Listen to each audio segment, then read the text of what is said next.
Bonjour à tous, honorables citoyens. Bienvenue sur la chaîne ManMax 3. On se retrouve aujourd'hui, les amis, pour une nouvelle vidéo. Un discours incroyable de notre cher Philippe de Villiers. Il nous parle de la francisation ou la mort. Avant ça, les amis, je vous invite à regarder la vidéo que j'ai postée sur Philippe de Villiers.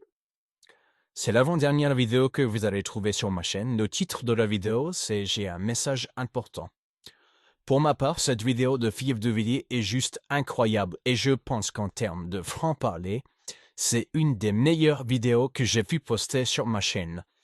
Assez parlé, je vous laisse avec la vidéo. N'oubliez pas de le booster un maximum, c'est gratuit, ça ne mange pas de temps.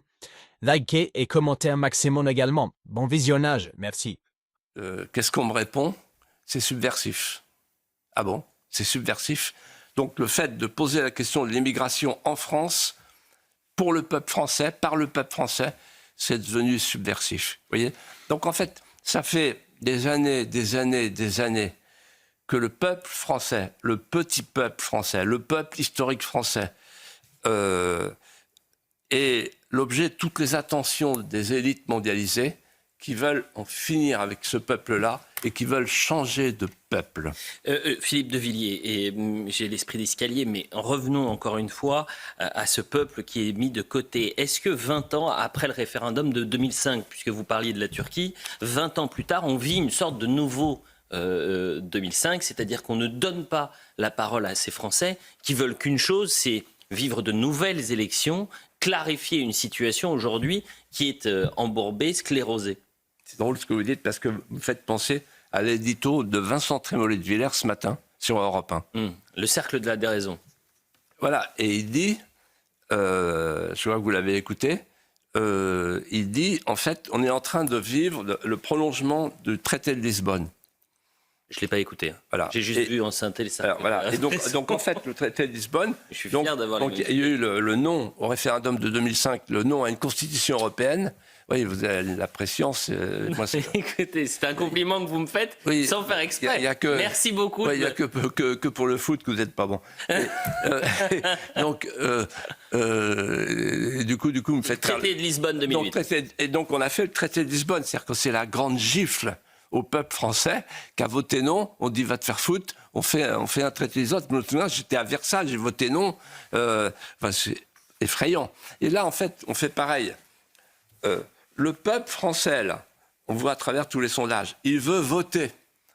Il veut changer d'équipe. C'est clair. Et on lui dit non. Non, c'est pas possible. Et c'est nous les vrais démocrates, nous qui disons c'est pas possible. Donc on est en fait dans un changement de régime, la kleptocratie. Et on parlera de la kleptocratie, pardonnez-moi, la semaine prochaine. Dans Mémoricide, vous aviez une formule d'espérance, c'est tout est perdu, tout est sauf. Dans Populicide, on retrouve une autre formule bouleversante quand vous parlez de votre père, et votre père qui dit « est-ce que ça suit ?» Vous dites « ça suit ».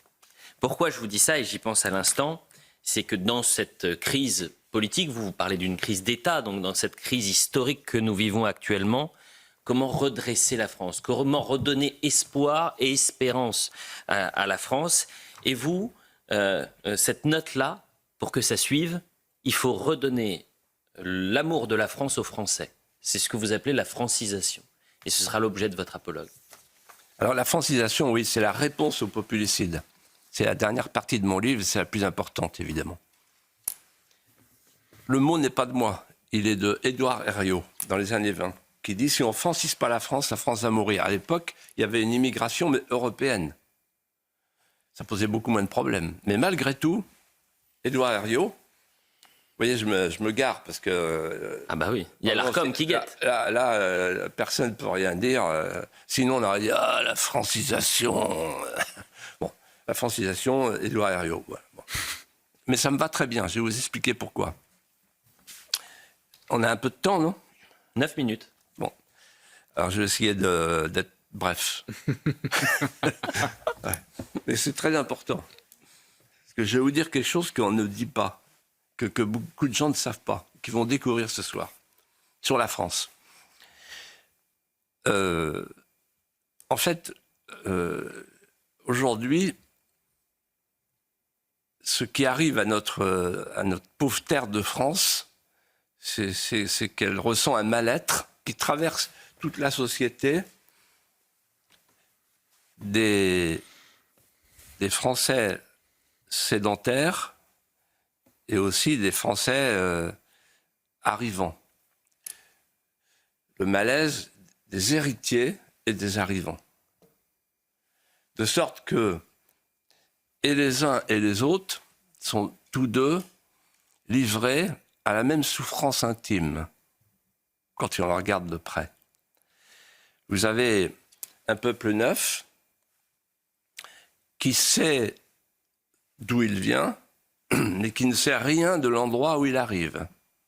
Et vous avez un peuple sédentaire, hagard, éberlué, exténué, qui ne sait plus où il habite et qui ne sait plus d'où il vient.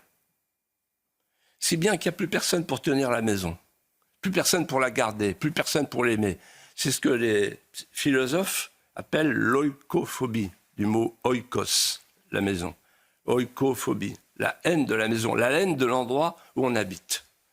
Alors, si vous voulez, pour répondre à cette oikophobie, où plus personne n'aime la maison, la France, si vous voulez appliquer le principe comme réponse de l'hédonisme consumériste, avec la pratique à l'école de l'amnésie des grandeurs et de l'hypermnésie des lâchetés, pour faire honte au peuple français qui vient, alors la France séchera sur pied.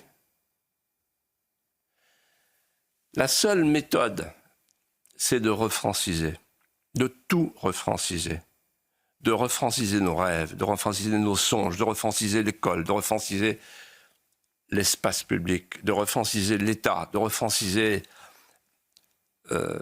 les médias. Qu'est-ce que ça veut dire refranciser? Ça veut dire sortir de l'éclipse de la conscience nationale. Ça veut dire rendre au peuple français son récit fondateur, en partant du principe qu'il n'existe pas dans l'histoire du monde un seul peuple, et j'examine ça dans un chapitre, comment meurent les peuples. Il n'existe pas un seul exemple d'un peuple ayant lâché son récit fondateur qui a survécu. Donc, l'urgence des urgences, c'est de rendre au peuple français son récit fondateur. Vous savez, il y a une phrase de saint Paul qui m'a toujours marqué et qui est la suivante: défendez-vous avec des armes de lumière. Quelles sont donc les armes de lumière pour la France? Il y en a 3. Elles sont portées par les traits de caractère d'un peuple avec le mystère de ses ferveurs constitutives. Et ces 3 armes de lumière sont 3 cordes de rappel qui peuvent permettre à un peuple au bord du gouffre de retrouver le goût de l'escalade, de retrouver le goût des ascensions, de retrouver le goût des cimes. Quelles sont ces 3 cordes de rappel? Première corde de rappel, le peuple français est un peuple littéraire. C'est inouï, c'est unique. Le peuple français est né d'un acte littéraire, d'une chanson de geste, d'une romance, d'une défaite transfigurée par le verbe vivant, avec le preux qui est en train d'agonir et qui supplie son compagnon d'armes: tu tourneras ma tête vers France la douce. France la douce, c'est la première fois que le mot est prononcé, il y a 10 siècles. Chanson de geste. La France est née de la littérature, d'un acte de la littérature et d'une tragédie racontée par cette littérature. Et donc, comme le disait Paul Valéry et également Bernanos, il suffit d'une seule bibliothèque. Vous savez, Jacques Ellul disait: un paysan qui meurt, c'est comme une bibliothèque qui brûle. C'est ça la civilisation, elle se transmet. Mais il suffit d'une seule bibliothèque, avec un seul lecteur qui serait en contact charnel avec l'épopée, la prosopopée, le panache, pour que la France ne meure pas. Deuxième corde de rappel, le peuple français est un peuple politique, au sens fort du terme. Je ne dis pas politicien, politique.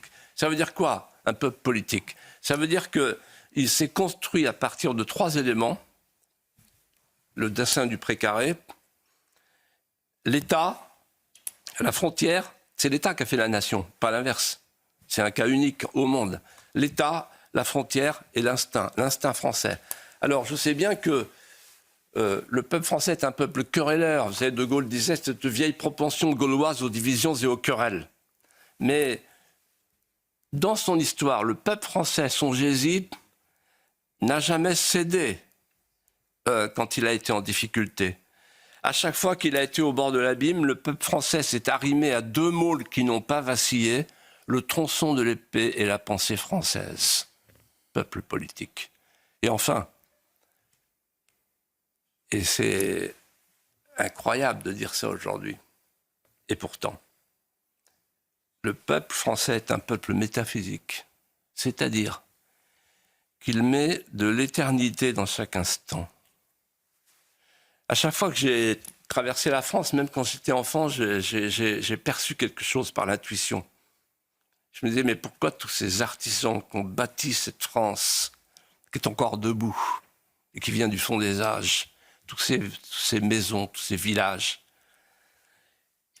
Et mon père m'a répondu, tu sais Philippe, ces artisans, ils ont mis de l'éternité dans le précaire. J'ai retenu cette phrase. Ils ont mis de l'éternité dans le précaire. Et qu'est-ce que ça veut dire pour un Français mettre de l'éternité dans le précaire? Ça veut dire que c'est se souvenir de la manière dont on a commencé.